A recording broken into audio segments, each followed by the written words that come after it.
ఇయాల ప్రపంచంలోకి స్వాగతం. మిమ్మల్ని ఇక్కడ ఉక్కిరి బిక్కిరి చేసే కథలు మరెన్నో ఉన్నాయి. ఇక మనం కథలోకి వెళ్ళిపోదాం.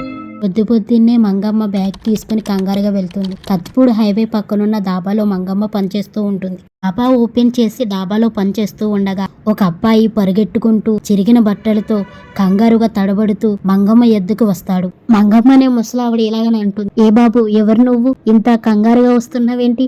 అలా కూర్చో అని చెప్పి కుర్చీ వేస్తుంది. అక్కడ కూర్చుంటాడు ఆ అబ్బాయి. మంగమ్మ ఇలా అంటుంది, ముందు గ్లాస్ వాటర్ తాగు అని ఇవ్వగానే గడగడ గ్లాస్ వాటర్ తాగేస్తాడు. మంగమ్మ చాలా వింతగా చూస్తుంది ఆ అబ్బాయి. ఆ అబ్బాయి భయపడుతూ తడబడుతూ, అమ్మా, ఇక్కడ నా లారీ ఆగిపోయిందమ్మా అని చెప్తాడు. మంగమ్మ ఇలాగనే అంటుంది, పూర్తిగా వాటర్ తాగినానా, తర్వాత మాట్లాడుకుందాం అని చెప్పడంతో మిగిలిన వాటర్ తాగుతూ ఉంటాడు ఆ అబ్బాయి. ఆ అబ్బాయిని చూసిన మంగమ్మ ఎందుకో కంగారు పడుతుంది. ఆ అబ్బాయి చిరిగిన బట్టలు, అక్కడక్కడ గాయాలు, ఆ అబ్బాయిని చూస్తే ఎందుకో భయపడినట్టు ఉన్నాడు. మంగమ్మ ఇలానే అంటుంది, ఎవరు బాబు, నీ పేరేంటి అని అడగగానే ఆ అబ్బాయి, నా పేరు మల్లేశమ్మ, నేను ఒక లారీ డ్రైవర్ని. నిన్న నేను 7 గంటలకి ఒక లోడ్ ఒప్పుకున్నాను. నా బండిలోకి గుడ్లు లోడ్ ఇచ్చుకుంటానని ఒప్పుకున్నాను కాంట్రాక్ట్. అది పెనుకుదురు నుంచి వైజాగ్ లో ఉన్న ఒక వ్యాపారవేత్తకి చేర్చాలి. మా ఓనర్ ఇలాగని చెప్పాడు, 7 గంటలకు వచ్చి బండి తీసుకెళ్ళు అని చెప్పగానే కట్టగా 7 గంటలకి రాత్రి వచ్చి లారీ తీసుకుని వెళ్తున్నాను. మా ఓనర్ చెప్పాడు, క్లీనర్ రవికి ఒంట్లో బాలేదని. చేసేదేం లేక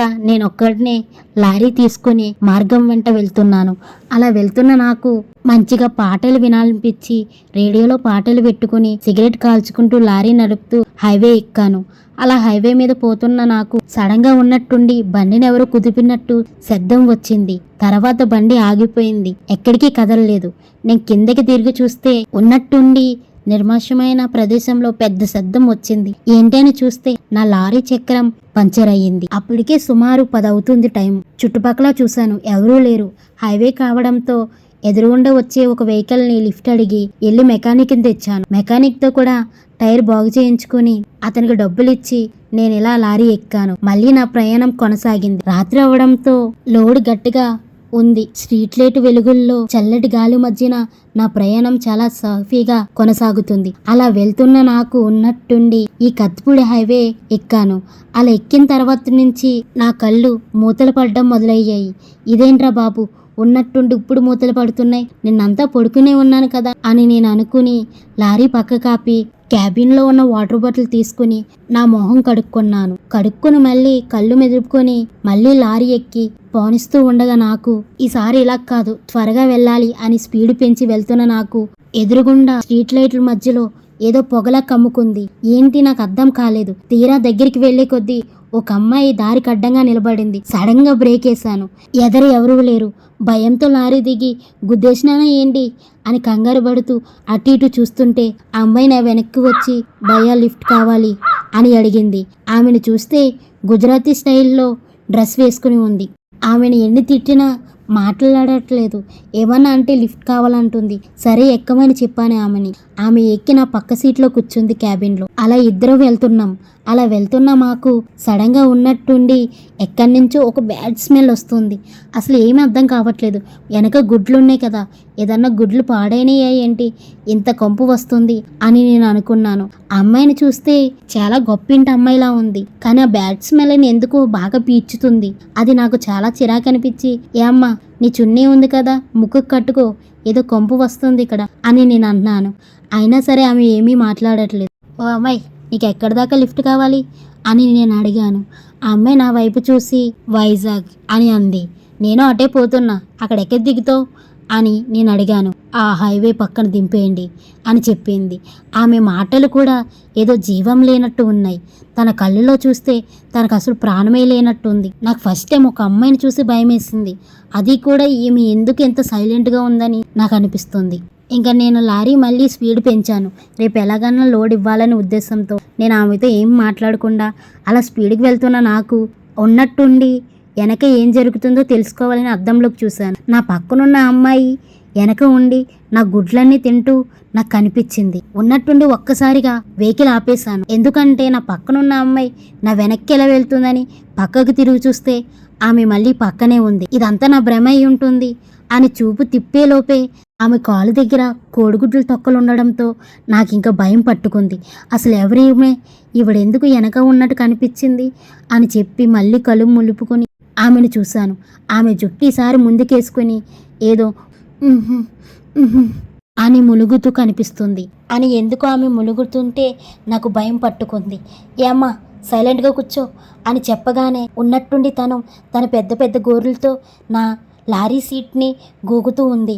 ఆ సౌండ్ నాకు చాలా ఇరిటేషన్గా అనిపించింది. ఓ అమ్మ, నా చెవులు సిల్లు పడేలా చేస్తావేంటి? కుదురుగా కూర్చోమంటే నీ వల్ల కావట్లేదా అని నేను గట్టిగా అన్నాను. అలా నేను అనగానే ఆమె నన్ను చూసింది. నేను ఆమెని సీరియస్గా చూడడంతో ఆమె ఉన్నట్టుండి ఒక్కసారిగా గట్టిగా నవ్వింది. ఎందుకు నవ్వుతుందో నాకు అర్థం కావట్లేదు. నేను అద్దంలో చూశాను మళ్ళీ. ఆమె డ్రెస్ అంతా రక్తంతో నిండిపోయి ఉంది. వామ్మో, ఏంట్రా ఇది ఏదైనా దెయ్యమై ఉంటుంది అని నేను మనసులో అనుకొని లారీ నెమ్మదిగా పక్కన ఆపాను. అదంతా హైవే కావడంతో అప్పటికే సమయం 3 అవుతుంది. చుట్టుపక్కల ఎవరూ లేరు. నేను నెమ్మదిగా లారీ క్యాబిన్లోంచి దిగి, ఏ అమ్మాయి ఇక్కడే ఉండు, నేను మొహం కడుక్కొని వస్తాను, నాకు నిద్ర వచ్చేస్తుంది. లారీ దిగి క్యాబిన్లోకి చూశాను. ఆమె చాలా భయంకరంగా కూర్చుని నా కోడిగుడ్లు తినడం నాకు కనిపించింది. వామ్మో, ఇది ఖచ్చితంగా భయంకరమైన దెయ్యమే. దీని నుంచి నేను ఎలాగైనా బయటపడాలి అని నేను భయంతో ఆ హైవే కింద పరిగెడుతున్నాను. ఆమె నన్ను చూసి నా వెంట పడుతుంది. నేను ఆమెకి దొరకకూడదని చాలా వేగంగా పరిగెడుతున్నాను. అలా పరిగెడుతూ పడిపోయిన నాకు ఆమెను చూశాను. ఆమె గాలిలో ఎగురుతూ నవ్వుతూ వస్తుంది. ఇంకిలా కాదని నేను గట్టిగా లేచి పరిగెట్టాను. అటు ఇటు చూసి ఆ చివరి ఉన్న ఒక చెట్టు దగ్గర ఆగాను.